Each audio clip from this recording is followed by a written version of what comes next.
daily news program from WorldLink TV presents a selection of news reports from independent and state-controlled broadcasters from throughout the Middle East.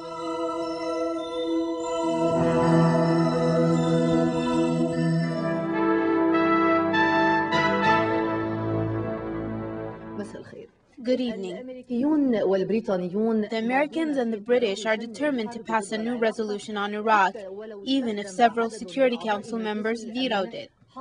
Meanwhile, Israel continues to benefit from this resolution, even before it's passed. Israel massacres the Palestinians daily, and those who are pushing for a war in Iraq are silent, and if they do speak, it is to support the occupation. Sharon's plans are being implemented, although the American-British war in Iraq has not started yet. So, what will be the extent of Sharon's violence once the war breaks out? Of course, his violence will be more horrific than today's massacre in Jabalia, where 12 Palestinians, including journalists and paramedics, were killed. 55 others were wounded. Meanwhile, the Palestinian resistance responded by firing Al-Qassam missiles at the Sderot settlement.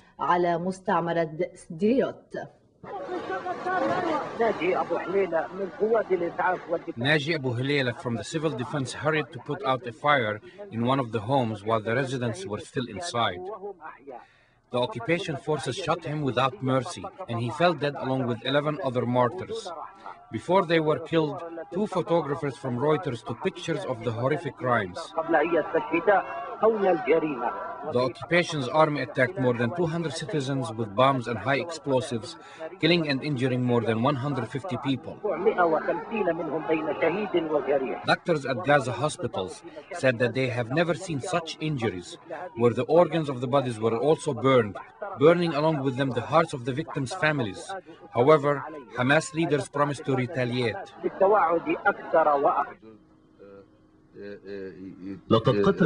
Last night, they killed and injured 150 people in Jabalia, all of them civilians. Sharon failed to confront our fighters, so he targeted the civilians and bombed them.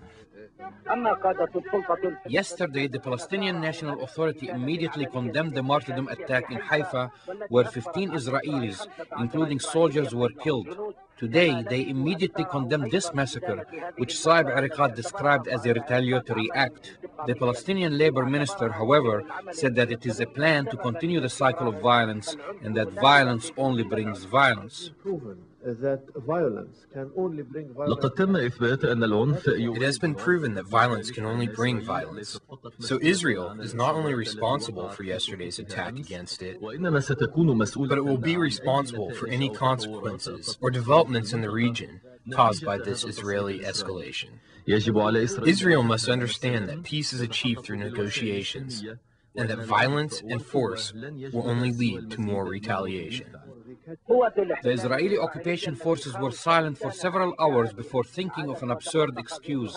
They claimed that the Palestinian martyrs died due to internal explosions. However, the Israelis themselves will not believe these lies.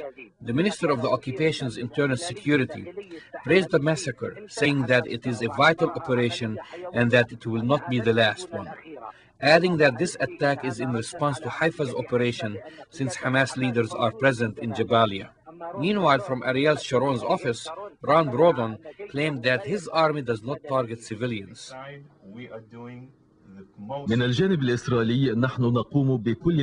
From Israel's side, we are doing what we can to avoid hitting civilians. It is unfortunate that civilians were killed in a situation like this, but we have to stop these terrorists. If they put their explosives in a public place, then things will happen. The Palestinian leadership must stop this terrorism. Peace can be achieved once terrorism stops. The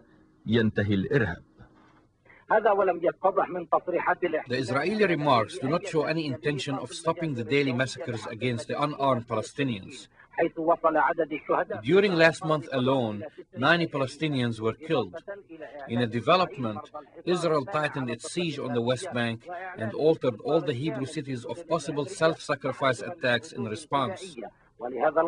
Thus, Israel assigned another 1,000 armed guards to protect the buses in Israel. The occupation forces demolished Palestinian homes in Qalqilia and Saris, north of the West Bank. They also bulldozed hundreds of dunams of planted olive trees in Kafar al-Dik in Salfit. Furthermore, they assassinated Osama al-Assas, an active from the Islamic Jihad from Bethlehem, in front of his family. Amidst coffins and negotiation tables, the Palestinians remain steadfast until the United States war with Iraq is over to know their future. But until then, the Israeli massacres overshadow them with death. Nasser al-Laham, NBN, occupied Jerusalem.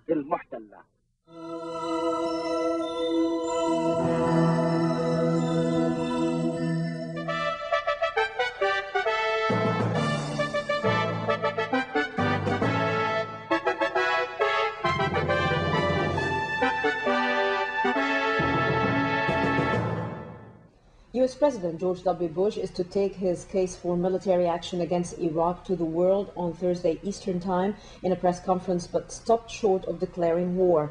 With Russia, France, and now China pledged to defeat a new UN resolution paving the way for a U.S.-led invasion of Iraq, Bush is to hold a formal session at 1 a.m. GMT on Friday. White House spokesman Ari Fleischer said that Bush was to make an opening statement spotlighting recent victories in the war on terrorism he declared after the September 11, 2001 attacks. Fleischer said that Bush would try to convince reluctant nations to sign on to his campaign to disarm and topple Iraqi President Saddam Hussein. Finding things that he said he never had, and apparently destroying small numbers of the things that he says he never possessed. Some 150 Russians will be evacuated on Thursday from Baghdad on the orders of Moscow, and another 450 will leave the country within days. A Russian diplomatic source said that Russians were to leave on a chartered flight bound for Moscow. The measure trailed in the Russian press earlier this week concerns some 600 Russians who live in Iraq and work in companies or on joint Iraqi-Russian projects. The source did not say if it would be followed by the evacuation of Russian diplomatic personnel. The move comes amid frantic diplomatic efforts to avert a war, with U.S. and British forces massing in the region, braced for a conflict over Iraq's alleged weapons of mass destruction. 3 Iraqi civilians were killed when U.S. and British warplanes bombed targets in a southern no-fly zone on Wednesday night. The Iraqi military on Thursday said that in a statement, the aircraft patrolling the no-fly zone hit civilian targets in the Anbar province, killing 3. The statement said Iraq forces fired at the planes before they returned to bases in Kuwait. The U.S. military said earlier on Thursday that U.S. and British warplanes had attacked an anti-aircraft missile system west of Baghdad. Washington and London, who stepped up patrols over southern and northern Iraq as they mass up forces in the Gulf for possible invasion to disarm Baghdad, say the planes attack only military targets.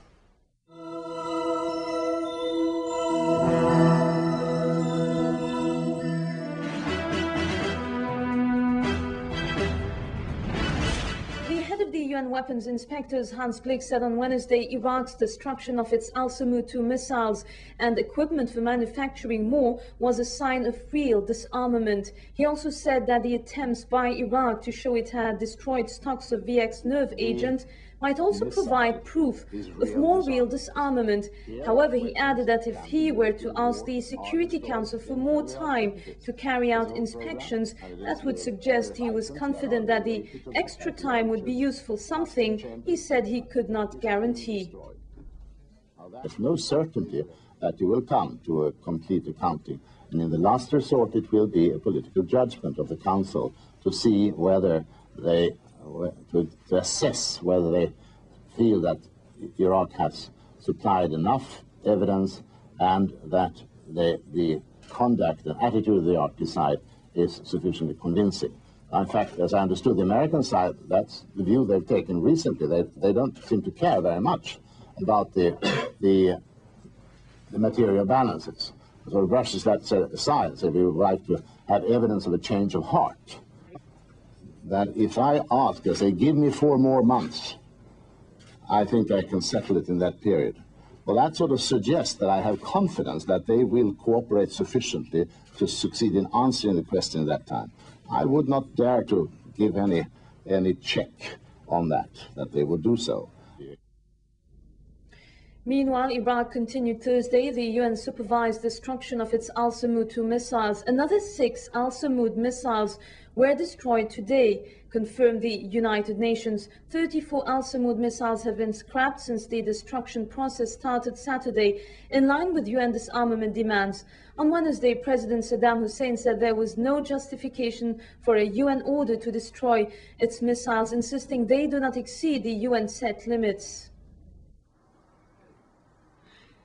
As the US steps up its military threat, Iraqis are striving to maintain normal life despite the prospect of war. In the northern city of Mosul, likely to be a major conflict zone if war goes ahead, residents are afraid they will be caught in a 3-way crossfire between the Iraqi military, Kurdish rebels and US troops. Most residents are taking no chances, stockpiling goods in anticipation of hiding in basements, perhaps for days. In the south, residents of the city of Basra are likely to experience the war on the ground first, as US and British forces roll across the Kuwaiti border just 50 kilometers away. Fighting could be fierce and intense.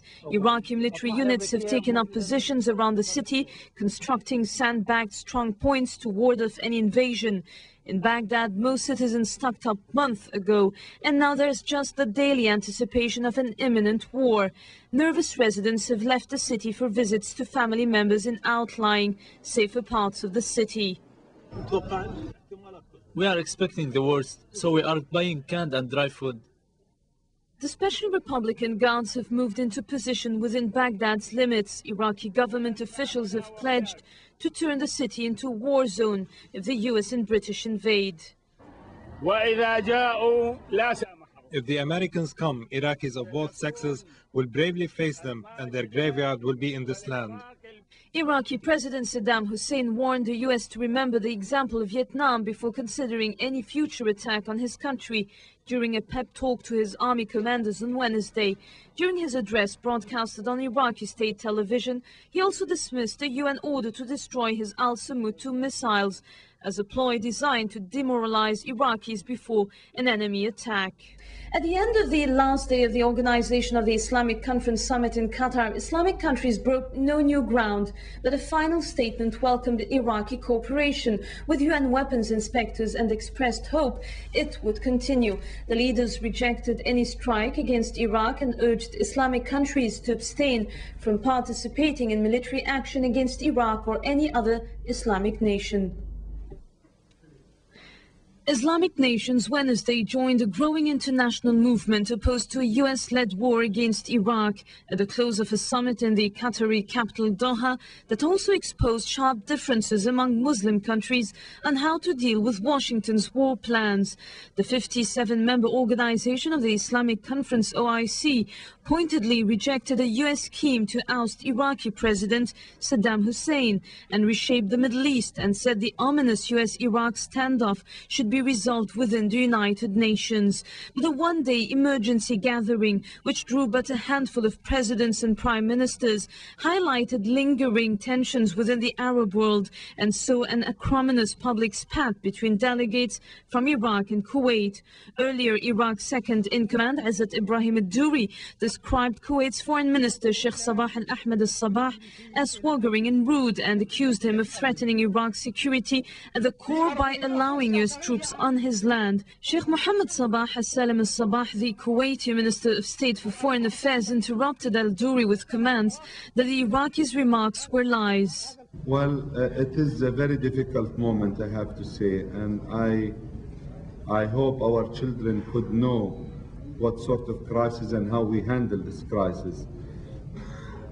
I think the Arab and the Islamic world it is divided. And it is divided because we don't know the target which we want. And we are not speaking with our people exactly what we want, exactly what we are going to do. And I think this is part of it because we are not talking enough with the people. The summit had been called to forge a unified Islamic position following similar moves by the Arab League and the non-aligned movement in the face of US and British threats to attack and occupy Iraq with the pretext of ridding the country of alleged weapons of mass destruction. In addition to voicing total rejection of any strike on Iraq and any threat to the security of any Islamic state, Islamic leaders urged Muslim countries to refrain from taking part in any military action targeting the security and territorial integrity of Iraq or any other Muslim nation. Diplomatic sources said the summit discarded language in an earlier draft statement that appealed to Islamic countries to refuse to grant any military facilities to the US that could be used to invade Iraq. The final declaration instead came out against active participation in the war against Baghdad, as several Gulf members of the OIC, Saudi Arabia, Kuwait, Bahrain, Oman and Qatar have granted the United States such facilities on their territories. The summit also welcomed Baghdad's cooperation with UN arms inspectors and backed calls for them to be allowed to continue their work and for diplomatic efforts to be given a chance to resolve the US-Iraq conflict. Demonstrators turned out across the United States Wednesday to protest against the anticipated war in Iraq. Some of the crowd presented a flower bouquet with veto written over it to the French embassy officials, while several thousands of French have gathered in central Paris to oppose the US-led war in one of a series of demonstrations scheduled to take place around the world. A day of anti-war protests around the United States continued into the evening in New York City on Wednesday with a candlelight vigil in Washington Square Park. I can't imagine a world where war is the solution to all of our problems, that every single time we see conflict, we must fight, and I'm here to support peace for that reason. I want to express that as a worker, that money that's going to be spent in killing innocent people should be invested in jobs and in health care and in the city and in the nation. Demonstrators started outside Senator Hillary Clinton's office on 3rd Avenue, where they attached a list of demands to the wall of her office building.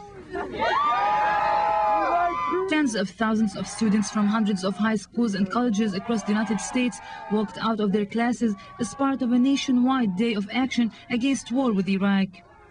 This war is waged, the decision will be made by a group of powerful people against the will of the world. I think that we need to be here. Even if Bush says he won't listen to us, we need to be here to tell him that, we're not going to just sit here and let him fight in our name. I know that there's tons of people against the war in Iraq, and I'm one of them, and so I just want to make sure that I get my voice out there because I think it's just as important as everyone else's. And I don't think we have any grounds for war, and so I want to make sure that I share why I think that.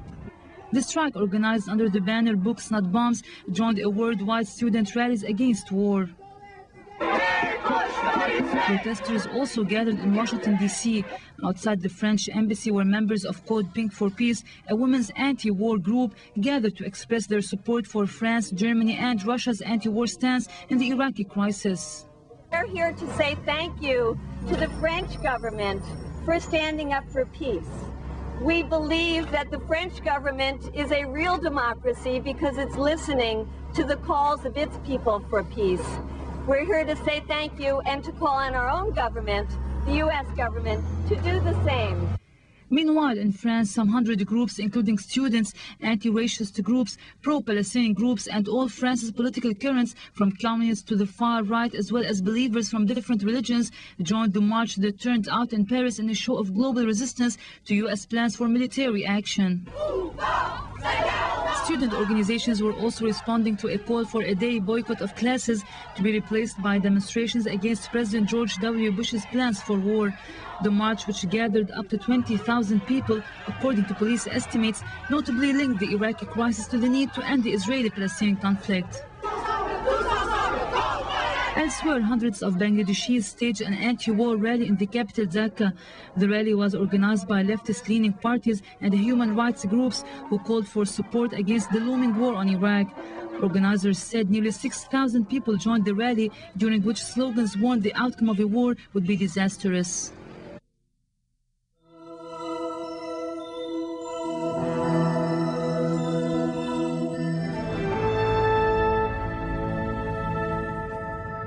أهلا بكم من جديد وإلى شمال العراق. In northern Iraq, the results of the Iraqi opposition meeting are becoming a source of concern because they may affect the future of Iraq, which is still uncertain.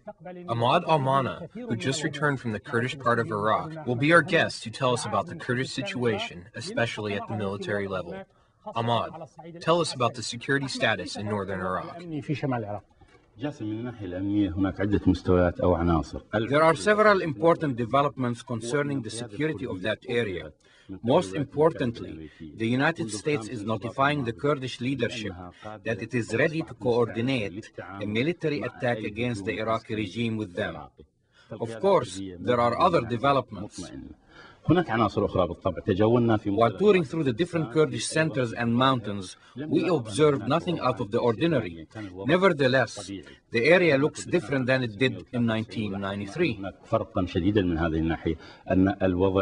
During our 18-day visit, we only witnessed two abnormal events.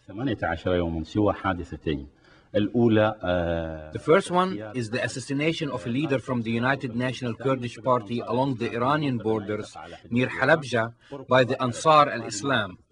Incidentally, instabilities are still taking place in Halabja, which is a relatively small and contained area.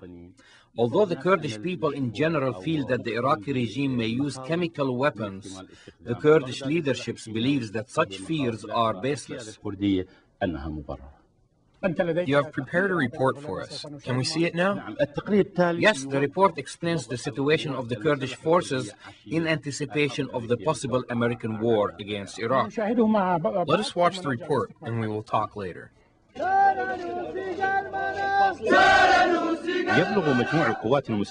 The two major Kurdish ruling parties have a total number of 94,300 soldiers, in addition to a few hundred soldiers that belong to other minor groups. The Kurdish Democratic Party, led by Masoud al-Barazani, who covers the districts of Arbil and Hog, has 65,000 fighters, or Bishmargas as they are called in the Kurdish language, including 17,000 regular soldiers. The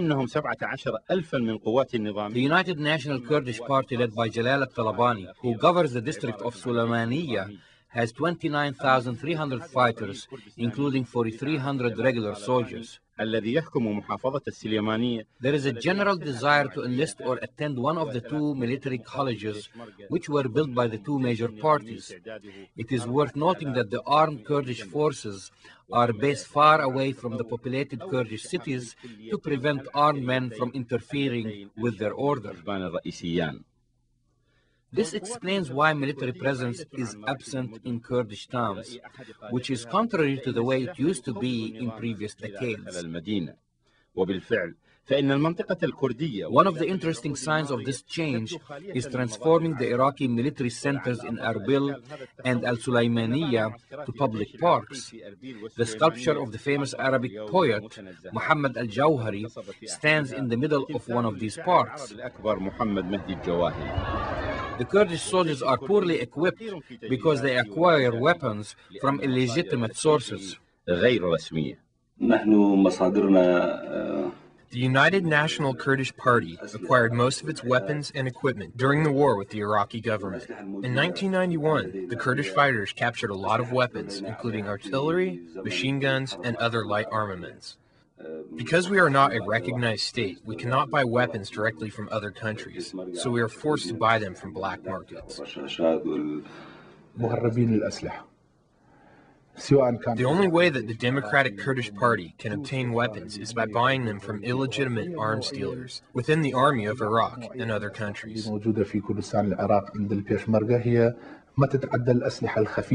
This explains why most of the Kurdish weapons are light, especially when compared with weapons of other countries, except for a smaller number of artillery that were captured from the Iraqi army during the Kurdish uprising in 1991.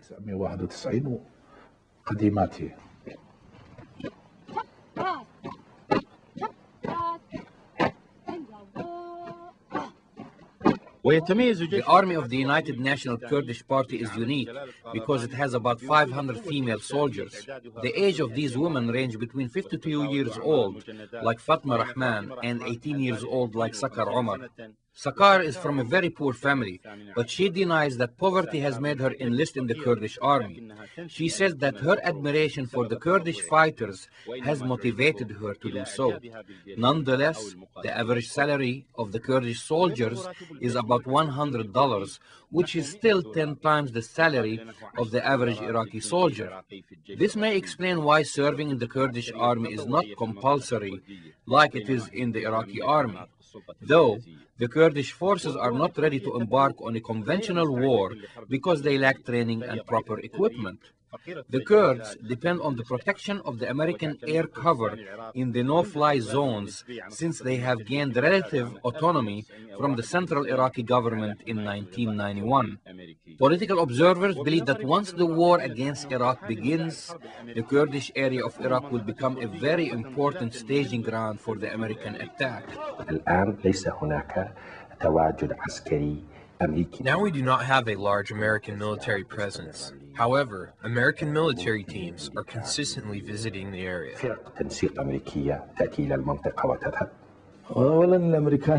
First of all, the Americans have not entered the area yet. Second, though we do have airports that we inherited about 10 years ago from the Iraqi regime, they are not as big as the media has portrayed them. The American and Kurdish forces want to repeat the experience of the war against the Taliban in Afghanistan. It is well known that a few hundreds of American soldiers have already dispersed in the Kurdish area of Iraq to fix and prepare local airports. Nonetheless, journalists are banned from entering these areas. You have met a large number of Kurdish leaders in northern Iraq. Can you summarize the political situation for us? The Kurdish leadership and the Iraqi opposition in general view the possible war as a liberation war. When you tell them about the U.S. oil interests, they say oil will stop being a curse for the first time in history.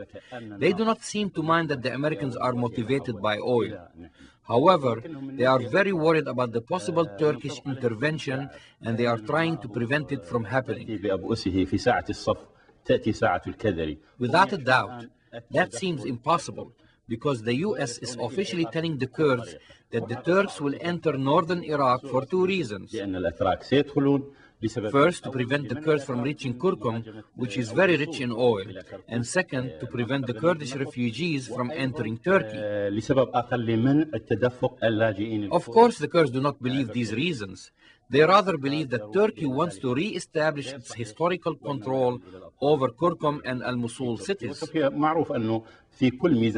fact, the Turkish lira still has the word Mosul printed on it, a town they used to rule in 1915. Do you think that the Kurds in northern Iraq can survive the chaos of war and still be able to feed itself? Very much so. First, the Kurdish authorities are distributing 6 months' worth of food supplies under the Oil for Food program. Second, the Kurdish part of Iraq is known as the food basket. Though in the early 1990s, food production was very poor in this area. By 1996, it produced half of Iraq's wheat, sugar, and rice. Now, after the Kurdish cities are rebuilt, the north is exporting wheat to the central government in Baghdad. Thus, the Kurds can utilize both the Oil for Food program and their local production capabilities to overcome the effects of war.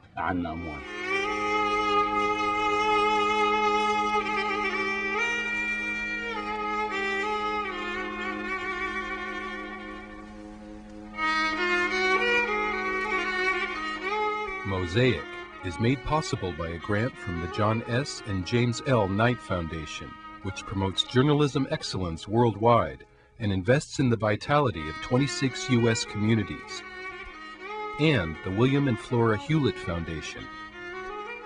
Additional support provided by Henry and Virgilia Dakin.